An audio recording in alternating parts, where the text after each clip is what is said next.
Eh bien bonjour les amis, on se retrouve.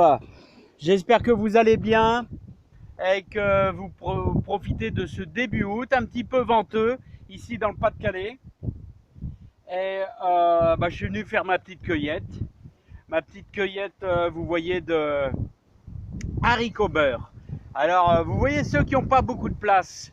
Ceux qui n'ont pas beaucoup de place, regardez, on peut toujours se débrouiller là, hein. Sur une bande de 6 mètres sur 50 cm, et regardez les beaux haricots beurre qu'on a, hein. Alors j'y ai même fait un petit peu, j'ai fait mes plants de poireaux, tous mes plants de poireaux avec plus de 200 poireaux minimum, hein. Il y en a encore une petite trentaine. Alors ceci dit, là vous récoltez tous vos haricots beurre, vous pouvez ressemer par derrière, hein. N'oubliez pas que le 18 août, la lune est hyper favorable et vous allez pouvoir ainsi semer vos laitues d'hiver. Laitues d'hiver, la lune sera très favorable. Voilà, hein. Bon, nous on a pris un petit peu les devants.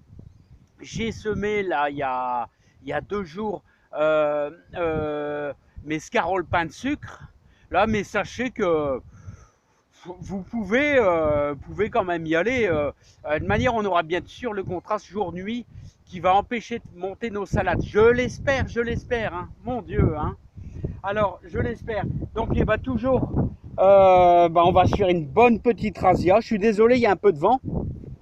Et n'oubliez pas qu'au 15 août, les anciens, ils semaient toujours un peu de persil. Voilà, mais vous pouvez le faire dès maintenant. Parce que si vous remarquez, si vous avez laissé monter au bout de la 2e année votre persil, il fait des graines en ce moment. Et comme il fait des graines, et hop, ça veut dire quoi? Et si on suit le cycle de nos légumes, vous pouvez semer du persil. Et n'oubliez pas de faire un peu comme la mâche, c'est-à-dire de mettre un voile dessus ou alors une toile de jute. L'idéal, c'est une toile de jute qui va vous permettre ainsi de garder l'humidité pendant au moins une semaine.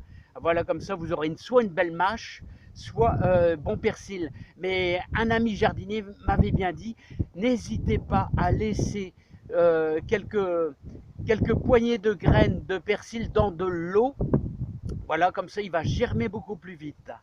Voilà les amis, et il va falloir aussi, n'oubliez pas, à penser à faire vos graines d'haricots verts, ça je suis mat de vous le rappeler, mais aussi de faire vos graines de tomates pour l'année prochaine, hein. Voilà, donc moi j'ai fait un petit peu de semis là, hein, un petit peu de semis là, c'est-à-dire les pains de sucre, ici un scarole pain de sucre. Là, j'ai récolté toute une bonne partie de mes haricots verts. Et ouais, c'est ça, hein, c'est ça que j'ai oublié de vous dire.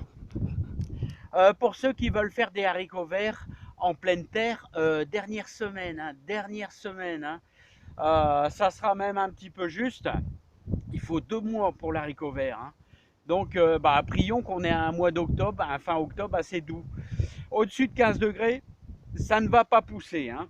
Voilà les amis, j'espère que vous allez super bien, qu'on va quand même avoir un mois d'août à peu près. En général, ici dans le Pas-de-Calais, ça a tendance à se dégrader et on va retrouver le contraste jour-nuit avec des températures qui vont baisser un peu.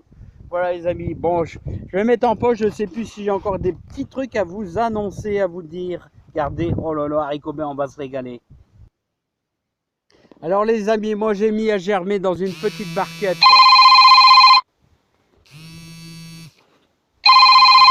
À bientôt.